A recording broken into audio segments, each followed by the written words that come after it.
Југоистокот со пеколни температури над 40 степен. Во еден од потоплите градови, Струмица, сепак раздвижено по улиците.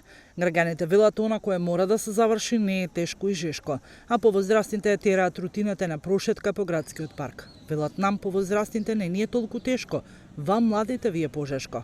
Издржаваме сенките ги бараме нив и помалку излевам по 1-2 сата и така го поминуваме дено, мора малку и да излеземе до саднове дома. Как струваме? Ето около паркот на Ладовина. После дома. Тропските температури во земјава ќе потраат до средината на следната недела, кога има и намалување на максималните температури за неколку степени. Не само на возрастните, очигледно дека и на најмалите не им е топло. Детските игралишта се преполни со деца. Родителите велат дека не можат да ги задржат затворени во нивните домови. Денес до пладне, живата на термометрот покажуваше рекордни 42 степени, со УВ индекс на зрачење 9. Докторите велат дека бројот на интервенции се зголемува, а најмногу поради колабирања.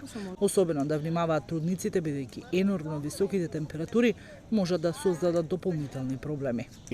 Многу побрзо дехидрираат, доколку дехидрира има опасност за плодот, така да топлото време им пречи многу, како на мајките, така и на бебињата.